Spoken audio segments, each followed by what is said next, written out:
அனைவருக்கும் வணக்கம். இன்று அக்டோபர் 11ஆம் தேதி என்ன பங்கு சந்தையில் தகவல் சொல்லியிருக்காங்க பார்த்தலாம். வழக்கமாக டிஸ்க்ளைமர், நம்ம சேனல் முழுக்க இன்ஃபர்மேஷன் ஷேரிங் சேனல். தமிழ் சொன்னால் ஒரு தகவல் பரிமாற்றம். சொல்கிறது எல்லாமே தகவல், எந்த ஒரு ரெக்கமெண்டேஷன் கிடையாது, எனக்கு அது நம்ம தகுதியும் கிடையாது. சொல்கிறது எல்லாமே இன்றைய தகவல். ஸோ அதில் சில தவறுகளும் இருக்க வாய்ப்பு இருக்குது. நியூஸ் கரெக்டாக இருக்கும், பட் சில டேட்டா மிஸ்டேக் இந்த மாதிரி இருக்க வாய்ப்பு இருக்குது. ஸோ அதனால் கண்டிப்பாக கிராஸ் வெரிஃபை பண்ணுங்கள். அது யார் சொன்னாலும் சரி, செபி ரிஜிஸ்டராக இருந்தாலும் சரி, செபி அன்ரிஜிஸ்டராக இருந்தாலும் சரி, யார் என்ன தகவல் சொல்லணும் அதை வெரிஃபை பண்ணணும். ஏன்னா தவறுகள் எங்கேயும் நடக்கும். அதேமாதிரி நான் செபி அட்வைசர் கிடையாது, நான் ஒரு சாதாரண இன்வெஸ்டர். எனக்கு தெரிஞ்ச தகவலை அவங்களோட ஷேர் பண்ணுறேன். We are providing only information, no any recommendation. Please consult your financial advisor. This is all today information. So இன்றைக்கி நம்ம வீடியோ பார்க்கலாம். ரொம்ப சின்ன வீடியோ. ஃபஸ்ட்டு நம்ம பார்க்குறது வாரி ரினியூவபிள் டெக்னாலஜிஸ் லிமிடெட் 1113 ரூபா கேன் பேஸு 116 கோடி ப்ராஃபிட் பண்ணியிருக்காங்க. ஈரானியில் சேல்ஸ் 48%, நெட் ப்ராஃபிட் 117% வந்திருக்கு. ஸோ நல்ல ஒரு சூப்பரான எக்ஸலண்ட்டான ரிசல்ட்டை வாரி ரினியூவபிள் டெக்னாலஜிஸ் போஸ்ட் பண்ணியிருக்காங்க. அடுத்தது நம்ம பார்க்கக்கூடிய பங்கு அவென்யூ சூப்பர் மார்ட்ஸ் லிமிடெட், சுருக்கமாக நம்ம என்ன டிமார்ட்னு சொல்லுவோம். 4320 ரூபா கேன் பேஸு 685 கோடி ப்ராஃபிட். 685 கோடி நல்ல ப்ராஃபிட் தான். பட் சேல்ஸ் பார்த்திங்கன்னா 15% வந்திருக்கு. நெட் ப்ராஃபிட் வெறும் 4% வந்திருக்கு. காரணம் வந்து ஆப்பரேட்டிங் மார்ஜின் வந்து குறைஞ்சிருக்கு. இதே நம்ம குவார்டர்லாம் ஒப்பிட்டு பார்க்கும்போது சேல்ஸ் வந்திருக்கு, பட் நெட் ப்ராஃபிட் வந்து குறைஞ்சிருக்கு. ஸோ அந்த வகையில் 15% டவுனாக இருக்குது நம்ம குவார்டரில். காரணம் வந்து ஆப்பரேட்டிங் மார்ஜின் குறைஞ்சது தான். ஸோ அந்த வகையில் ரிசல்ட்டை பார்க்கும்போது ஈரானியில் ஒரு நார்மலான ரிசல்ட்டு, ஓகேவான ரிசல்ட்டு. அடுத்து பார்த்தீங்கன்னா நியூஸ் ஓரளவுக்கு முடிஞ்சது தான், வேறு பெருசாக தகவலே இல்லை இன்றைக்கி. இன்னொரு நண்பரோட கேட்டிருந்தாரு, கேனரா HSBC IPO பற்றி சொல்லுங்கன்னு. நம்ம கேனரா ரெபோக்கோவை பற்றி பார்த்துருப்போம். ஸோ அதில் அவர் முக்கியமாக எது கேட்டார்னா, அவர் வந்து மேபி கேனரா பேங்க்கில் ஒரு எம்ப்ளாயாக இருப்பாரா என்னன்னு நினைக்கிறேன். ஏன்னா அது எதுவும் கோட்டா இருக்கான்னு கேட்டிருந்தாரு ரெண்டுலேயுமே. அதேமாதிரி ஏதாவது கோட்டா எம்ப்ளாய்க்கு வந்து டிஸ்கவுண்ட் இருக்கான்னு கேட்டிருந்தாரு. ஸோ பார்த்தீங்கன்னா கேனரா பேங்க் ரெபோக்கோவில் பார்த்தீங்கன்னா எந்த ஒரு டிஸ்கவுண்ட்டும் இல்லை, கோட்டாவும் தெரிஞ்சில்லை எனக்கு. நான் அவ்வளோவா செக் பண்ண முடியல கோட்டாவை. அதேமாதிரி HSBC Canara bank HSBC life insurance IPOலையும் பார்த்தீங்கன்னா எதுவும் கோட்டா இருக்க மாதிரி தெரில. பட் ஆனால் ஒரு சின்ன டிஸ்கவுண்ட் இருக்குது. ஸோ அதுதான் இந்த நியூஸில் சொல்ல போகிறேன். IPO ஓப்பன் ஆகுது 10 அக்டோபருக்கு ஓப்பன் ஆகுது, க்ளோஸ் ஆகுது 14 அக்டோபருக்கு. இஷ்யூ ப்ரைஸ் பார்த்தீங்கன்னா 100 ரூபாலேருந்து 106 ரூபா. லோவர் பிராண்ட் வந்து 100 ரூபா, ஹையர் பிராண்ட் வந்து 106 ரூபா. லிஸ்டிங் டேட் பார்த்தீங்கன்னா 17 அக்டோபர். மொத்த இஷ்யூ சைஸ் பார்த்தீங்கன்னா 2517 கோடியே 50 லட்சம். ஸோ இதுக்கு வந்து மொத்தமாக அவங்க கேஷ் பண்ண போகிறாங்க. ஃபேஸ் வேல்யூ பார்த்தீங்கன்னா 10. இது முழுக்க ஆஃபர் ஃபார் சேல். ஆல்ரெடி இருக்க ப்ரொமோட்டர் தான் சேல் பண்ணுறாங்க. லாட் சைஸ் பார்த்தீங்கன்னா 140 ஷேரை வந்து நம்ம அப்ளை பண்ணுற மாதிரி இருக்கும். 14840 ரூபா இதுக்காக நம்ம அக்கௌண்ட்டில் பிளாக் பண்ணணும். ஸோ அதில் கேட்டிருந்த கேள்வி வந்தால் கேனரா பேங்க் எம்ப்ளாய்க்கு எதுவும் டிஸ்கவுண்ட் இருக்கான்னு அதில் மென்ஷன் பண்ணியிருக்காங்க. எம்ப்ளாய்க்கு வந்து 10 ரூபா டிஸ்கவுண்ட்டு. ஸோ சப்போஸ் 106 ரூபா ஹையர் பிராண்ட்னு வச்சுட்டிங்கன்னா உங்களுக்கு 96 ரூபா தான் நீங்கள் பே பண்ணுற மாதிரி இருக்கும். இது வந்து கேனரா பேங்க் HSBCயில் மட்டும் தான் டிஸ்கவுண்ட் கொடுத்துருக்காங்க, ரெபோக்கோவில் கொடுக்கல. ஸோ இந்த IPOவில் பார்த்தீங்கன்னா லிஸ்ட் கேம் சுத்தமாக கிடையாது. 1% 2% தான் காட்டுது. அது கூட மேபி மாறி இன்றைக்கி தான் ஒரு நாள் தான் முடிஞ்சிருக்கு, இன்னும் 2 நாள் இருக்குது. மேபி அது மாறதுக்கும் வாய்ப்பு இருக்குது. பட் லிஸ்டிங் இல்லை. இதெல்லாம் மென்ஷன் பண்ணது காரணம் அந்த நண்பர் கேட்டதுக்கு கொண்டதுக்காக நான் இதை மென்ஷன் பண்ணியிருக்கேன்.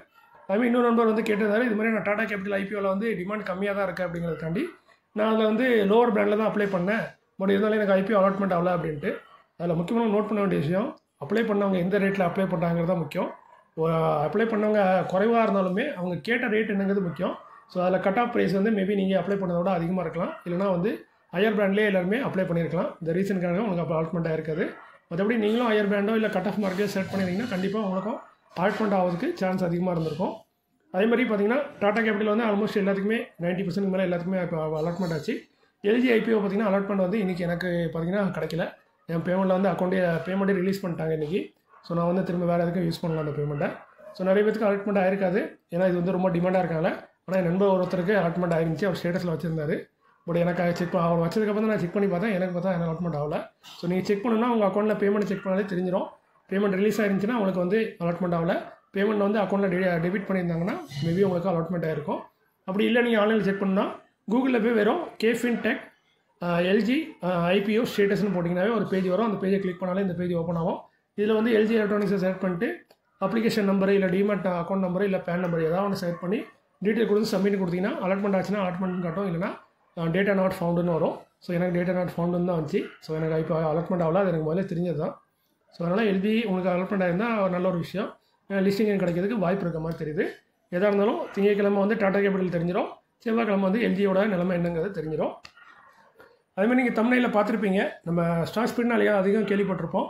பட் ரிவர்ஸ் ஸ்டாக் ஸ்பிட்னு சொல்லுவாங்க, கன்சாலிடேட் ஈக்விட்டி ஷேர் அப்படிம்பாங்க. கன்சாலிடேட்டட் ஈக்விட்டி ஷேர்னு சொல்லுவாங்க. அதை வந்து கன்சாலிடேஷன் ஆஃப் ஈக்விட்டி ஷேர்னு கூட சொல்லலாம். ரிவர்ஸ் ஸ்டாக் ஸ்பிட்னு சொன்னால் சிம்பிளாக எல்லாத்துக்கும் புரியும். ஸோ ஸ்டாக் ஸ்பிட்டை வந்து ஒரு ஃபேஸ் வேலியாக 10 இருக்கதை குறைப்பாங்க, 1 2ன்னு குறைப்பாங்க. 5 இருக்கதையும் 1 2ன்னு குறைக்கலாம், இல்லை 2 இருக்கதை 1 மாற்றலாம். இது வந்து ஸ்டாக் ஸ்பிட்டு. பட் ரிவர்ஸ் ஸ்டாக் ஸ்பிட்டுங்கிறது 1 ரூபா 2 ரூபா 5 ரூபா இருக்க ஷேரை வந்து கூட்டுறது. 10 ரூபா அப்படிங்கிற மாதிரி கூட்டுறது, அதுதான் reverse stock split. Consolidation of ஷேர்னு கூட சொல்லலாம். இது வந்து இந்த நியூஸில் வந்திருக்கு இந்த ஸ்டாக்கில், அதனால் உங்களுக்கு மென்ஷன் பண்ணி இது எந்த அடிக்கடி நடக்காது. ஸோ அதனால் ரொம்ப ரேராக நடக்கக்கூடியது. அதுவும் பெரிய பெரிய கம்பெனியில் பெரும்பாலும் நடக்காது, சின்ன கம்பெனியில் தான் நடக்கும். ஸோ சிந்திகோ ஃபாயில்ஸ் லிமிடெட் 536 ரூபா காயின் பேஸு. இவங்க தான் வந்து பார்த்தீங்கன்னா ரிவர்ஸ் ஸ்டாக் ஸ்பிளிட்டை வந்து இப்போ அனௌன்ஸ் பண்ணியிருக்காங்க. என்ன சொல்லியிருக்காங்கன்னா, நீங்கள் உங்களுக்கு வந்து 10 ரூபா ஷேர் வந்து ஒரு ஷேர் கிடைக்கும், நீங்கள் 5 ரூபா ஷேர் 2 வச்சுருந்தா. ஸோ இப்போ என்னென்னா ரிவர்ஸ் ஸ்டாக் ஸ்பிளிட் பண்ணுறாங்க. ஃபேஸ் வேல்யூ 5 இருக்காத 10 மாற்றுறாங்க. ஸோ 5 ரூபாய்க்கு 10 ரூபாயாக மாற்றுவாங்க. ஸோ என்னென்னா நீங்கள் 2 ஷேர் வச்சுருந்தீங்கன்னா உங்களுக்கு ஒரு ஷேர் கிடைக்கும். இந்த கம்பெனி வந்து ஆல்ரெடி 2016 ஸ்டாக் ஸ்பிளிட் கொடுத்துருக்காங்க. அப்போ பார்த்தீங்கன்னா 10 ரூபா இருக்கதா 5 ரூபாயாக மாற்றுறாங்க. அதாவது ஒரு ஸ்டாக்கு 2 ஸ்டாக்காக மாறிச்சு, ப்ரைஸும் அதுமாதிரி பாதியாக குறைஞ்சி அடுத்த நாளே எக்ஸிட் அன்றைக்கி ட்ரேட் ஆகிருக்கும். அப்போ 1000 ரூபா ட்ரேட் ஆகிருந்துச்சுன்னா 500 ரூபாயாக மாறி இருந்திருக்கும்.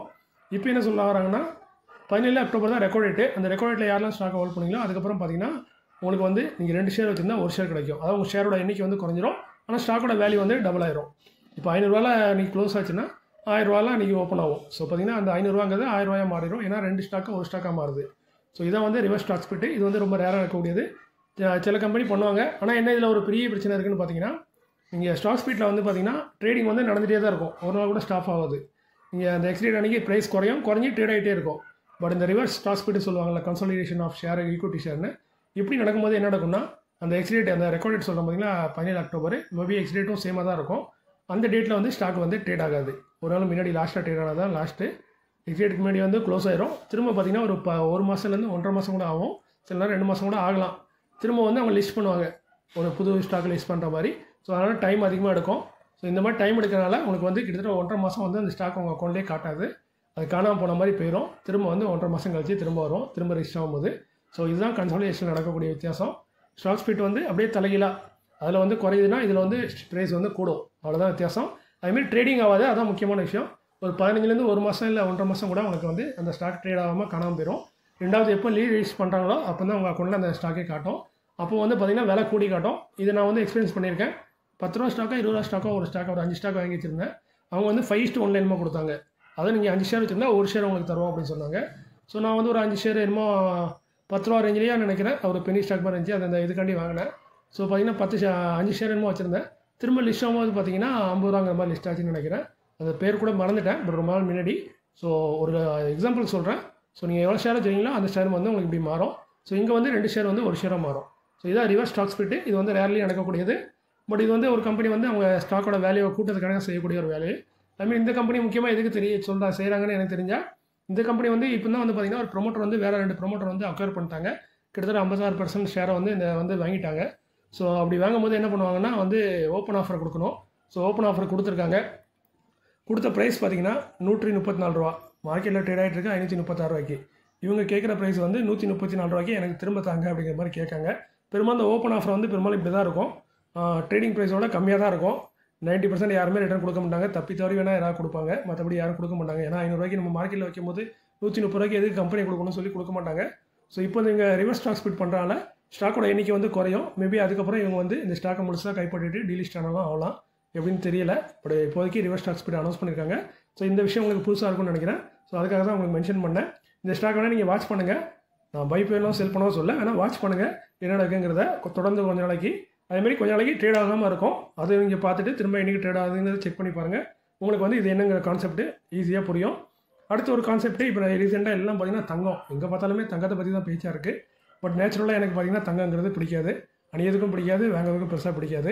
எனக்கு மேரேஜ் ஆகி கிட்டத்தட்ட 12 வருஷம் மேலே ஆக போகுது. 2012 நான் வாங்கின மொதல் தங்கமே பார்த்திங்கன்னா 1 கிராம் கோல்டு. அதுவும் என் ஒய்ஃபுக்காண்டி ஒரு மோதிரம் வாங்கினேன், அதோட சரி. அதுக்கப்புறம் இப்போ ரீசெண்டாக அதை ஒரு சீட்டு மாதிரி போடுவாங்க இதில், ஸ்ரீகுமரில் என்னமோ சீட்டு மாதிரி போட்டு ஒரு கோல்டு வாங்கினேன். அது கூட பார்த்திங்கன்னா ஒரு 20,000 ரூபாய்க்கு 2 கிராம் என்னமோ தான் வாங்கினேன். நான் வாங்கின தங்கமே மொத்தமே இவ்வளோ தான். கணக்கு பண்ணி பார்த்திங்கன்னா 3-4 கிராம் தங்கம் தான் நான் வாங்கினது. ஏன்னா எனக்கு தங்கம் பிடிக்காதனால அதில் பெருசாக இன்வெஸ்ட்மெண்ட் நான் பண்ணுறது கிடையாது. பட் என் ஒய்ஃப் வந்து எனக்கு கல்யாணம் முடிஞ்ச நாளே சொல்லிட்டு இருக்காங்க, எங்கள் அம்மா அப்பாவும் சொல்லுவாங்க சின்ன வயசுலையும், தங்கத்தில் ஏதாவது வாங்கி வை, பொண்ணு பிறந்தா உனக்கு யூஸ் ஆகும்னு. எனக்கு பெண் குழந்தை பிறந்துச்சு 2013, அப்பவும் நான் தங்கம் வாங்கலை, இடம் வேணால் வாங்கினேன், தங்கம் வாங்கலை. ஸோ இப்போ இந்த வீடு கட்டது கூட என் தங்கத்தை இருந்த தங்கத்தெல்லாம் கொண்டு போய் விற்றுருக்கனே தவிர, நான் வாங்கின தங்கத்தோட விற்ற தங்கம் தான் ரொம்ப அதிகம்.